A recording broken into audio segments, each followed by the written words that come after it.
how to actually shift part 2. Go watch the first video if you haven't. This video is connecting to your DR self, and I feel like this is something that not a lot of people do, but it makes such a difference. All you need for this is a piece of paper and a pen, and you're basically just gonna write down as many things about your DR self as possible. You don't want it to be physical attributes, you want it to be mental attributes, and try to get as many as you can that actually apply to your other self in the time that you're shifting to, if that makes sense. What I mean by that is if you're shifting to a reality where it's your first year at Hogwarts, then the immediate thoughts that your DR self would be having are oh, I'm excited to go to school. You also want to do hopes and aspirations, but again, try to get the immediate ones if possible. I feel like that really helps connect to when you're shifting to. So oh, I hope I get a good teacher, as opposed to, oh, I hope I do well in my summer exams that are in 8 months time, you know? Do as many things as you can think of. Try to fill a whole page if you can. You can do likes, dislikes, hobbies, feelings, thoughts, anything. The more obscure the thoughts begin to get as you go on, it's the more connected you are to that other version of you. It's like that TikTok trend at the moment that's if you ask me what I think about this, I would say this, but if you ask me on a deeper level, I would say this. In my Marvel DR, surface level, I like technology. On a deeper level, I'm really scared that I'm accidentally gonna reveal some Avenger secrets that I shouldn't be sharing. Try to get to those abstract thoughts that you wouldn't really think about straight off the top of your head. It'll just help you really connect to what your other version of you is feeling. Hi, have you ever wondered how shifting truly works, or how to understand it, or anything like that? Or even something that you feel like you need some proof or some motivation for belief? Stay and listen. This will be long, so put it in 2x speed if you don't want to be here forever. This will probably be around 7 to 8 minutes, because I've already made it once, but I didn't because I kept messing up my words, so come along with me if you want to. At one point, I started to look at shifting as fake, so I stopped asking if it was real and started asking how it could work, because there are too many gaps in science, too many unanswered questions about consciousness. To immediately shut something down just because it sounds impossible, there was a time where humans believed the world ended at the horizon. There was a time people thought the stars were unreachable, and even now, the most important thing we have, our own mind, is still not fully understood.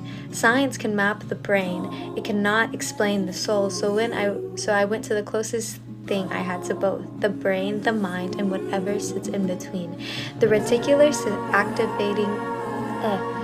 activating system was the first thing that made everything click. It sits in the brainstem, filtering billions of pieces of sensory information every second, only allowing friction into consciousness awareness.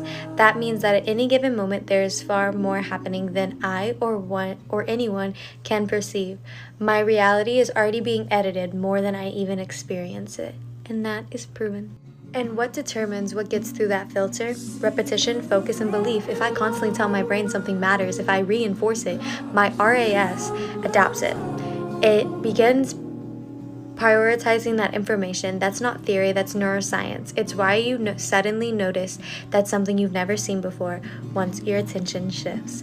If you were taught your entire life to eat soup with a fork, no matter how wrong it felt, you would believe it, not because it made sense, but because it was repeated, reinforced, and accepted. Belief is not always truth, and belief is not always truth, but belief shapes what we accept as truth. So the question became, if perception is filtered, how much of reality is truly missing? And more importantly, what happens if I train my mind to filter it differently? Neuroplasticity only pushed this farther. The brain rewires itself based on repetition. Visualization strengthens neural pathways almost identically to real experiences. Athletes use it, trauma proves it, memory depends on it.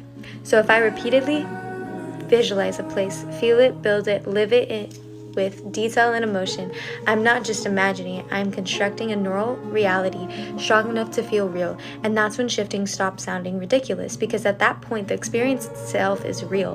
The brain does not distinguish as cleanly as people think between imagination and experience. If the pathways are firing, if the same emotions are triggered, if the same sensory responses are activated, then the line between the two starts to blur. Then there's lucid dreaming. Lucid dreaming has always been proven. People can be asleep and consciously aware, even if communicating with researchers through eye movements while still inside a dream. That means the mind can create entire worlds, fully immersive, interactive, responsive, without any external input. So the difference between a lucid dream and a desired reality: control, stability, and intention. Shifting feels like taking the same mechanism and refining it, training it, and entering it consciously instead of randomly. Long before modern science tried to explain the mind, people were already experiencing things that they couldn't explain. Mystics, shamans, I'm so sorry if I said that wrong. Spiritual practitioners across centuries, all describing the same thing in different languages, traveling beyond the physical world, entering other realms, and speaking to beings that did not exist here. Entire belief systems were built around this, and real belief, has shaped reality. Religion is proof of that. Billions of people wake up every day and their lives are based on something that they cannot physically prove, but fully feel. Faith structures their world, their morals, their identities. It becomes real not because it is seen, but because it is believed, repeated, and lived.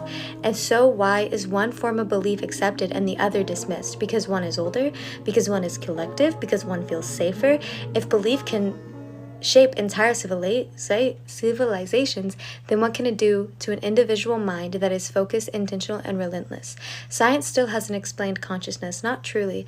There is no definite answer for where it comes from, why it exists, or how it creates subjective experiences. Physics itself is incomplete. We haven't unified its fundamental theories.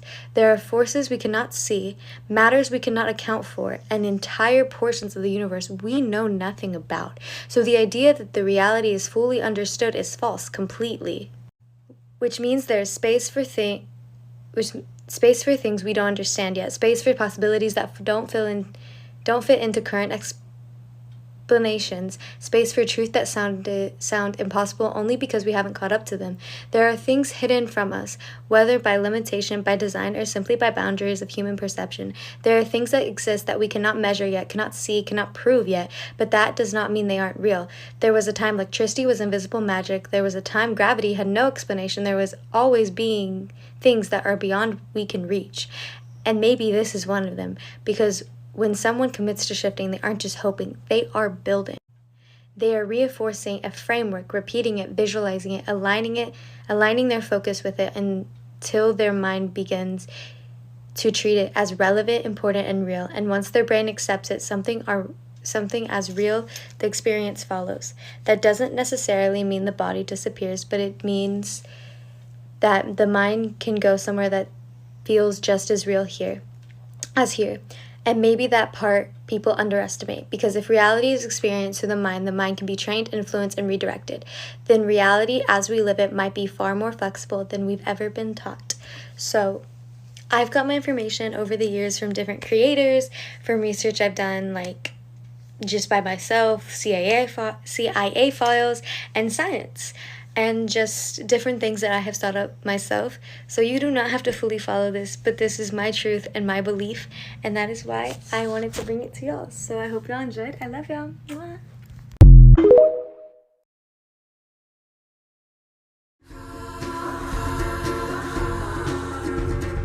Happy hair, may have you buried all your children. Tell me, so I say.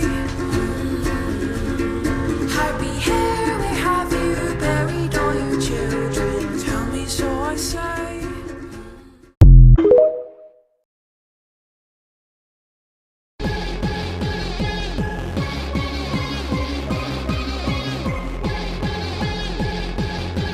Fuck.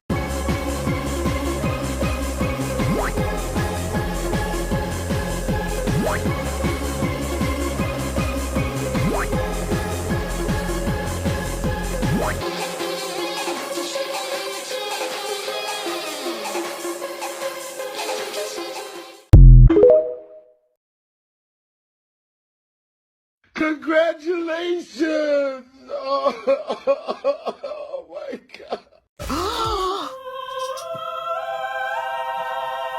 Push pop. I'm taking this home with me. Is that okay? Absolutely. Amazing.